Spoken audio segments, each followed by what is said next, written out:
Burrow sofas are built for the way you live. With thousands of possible configurations. Their 5-seating collections fit any decor, from classic mid-century style to sleek contemporary design.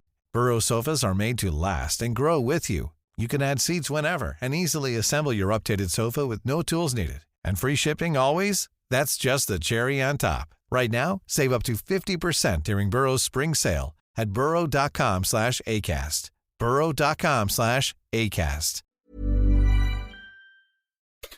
On today's Smart 7, Baltimore Bridge Drama, Julian Assange gets one last shot at an appeal and much more. It's Wednesday, 27th of March, it's World Theatre Day, and happy birthday, well, to me, Jamie East. The Smart 7. It's news, but not the news.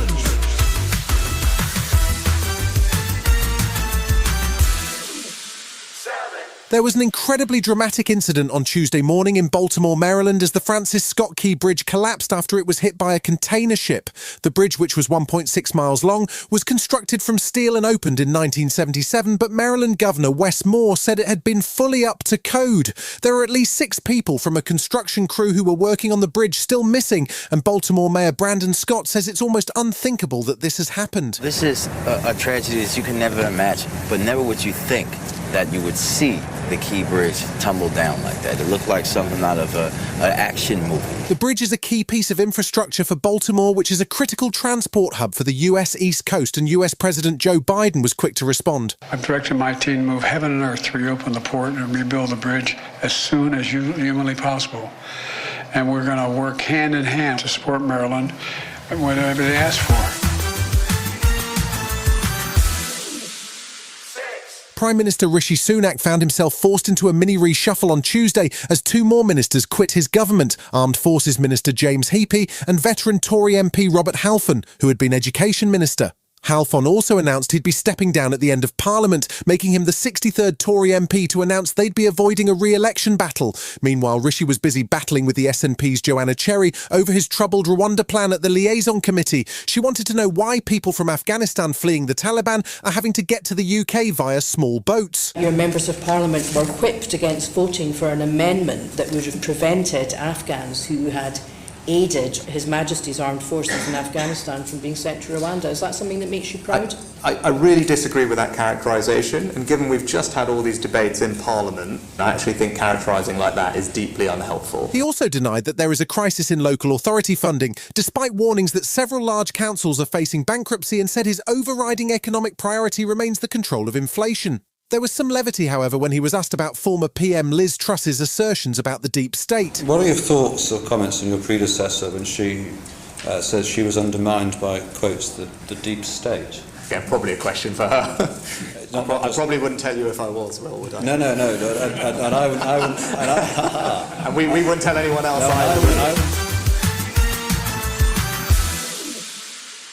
There was drama on Tuesday as the long-running legal battle by WikiLeaks founder Julian Assange to prevent his extradition to the US took a new twist. His lawyers have been attempting to overturn a ruling that could see him face charges of espionage over the leaking of classified US documents. His team had objected on 9 grounds and 6 of those were rejected outright, but the remaining 3 were approved as grounds for appeal, including a demand for assurances from the US that he would not face the death penalty. The US has been given 3 weeks to provide assurances on that, in which case an appeal could take place on May 20th. Outside the court, Julian's wife Stella Assange says he's being persecuted as a political prisoner. What the courts have done have been to invite a political intervention from the United States, to send a letter saying it's all okay.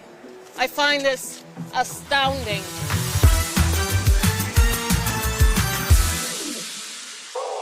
Even after a UN Security Council resolution calling for an immediate ceasefire in Gaza, there was no sign of progress on Tuesday. In fact, Israel recalled its negotiating team from Qatar, blaming Hamas for a lack of interest in talks and the UN resolution for damaging the negotiations. Israel's relations with the US have worsened too as pressure mounts, but with Hamas demanding an Israeli withdrawal from the Strip during the ceasefire, there's no prospect of a breakthrough anytime soon. Meanwhile, UNICEF spokesman James Elder, who is on the ground in Gaza, spoke to Channel 4 News and says no food aid has been allowed through to northern Gaza in days. We must be very clear on this. Israel's responsibility to allow all aid It's not happening. That's why we have an imminent famine. Truth matters here. The imminent famine in the north, it's man-made. The only good news here is it can be fixed. Still to come on today's Smart 7, Euro heartbreak for Wales and Shakira's hips are back in action right after this.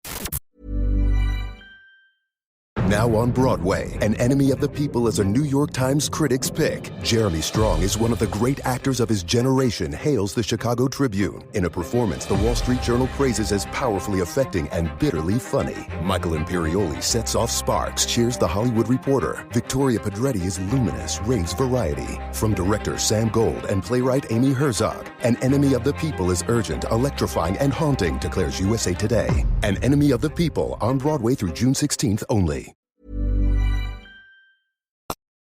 Welcome back.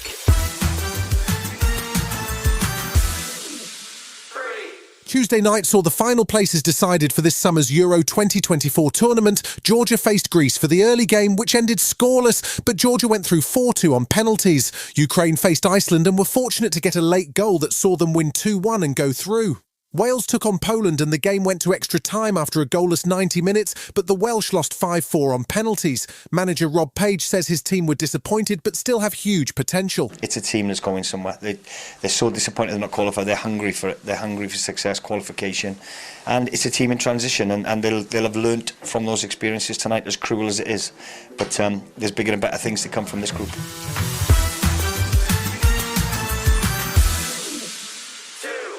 Shakira really is a modern pop music icon. From her hips, which famously can't lie, to her turbulent marriage to football star Gerard Piqué, she's been firmly in the spotlight for a long time. Her divorce has been a never-ending source of tabloid stories, including the time she put a witch on her balcony facing the house where her mother-in-law lived. But she's back now with a brand new album, her first in 7 years, and a hit song with Cardi B called Punteria. She says the secret to her newfound creative energy is simple. Yeah, I've been putting out music here and there, but it was really hard for me to put together a body of work. I didn't have time. It was the husband factor. Now I'm husbandless. But yeah, the husband was dragging me down.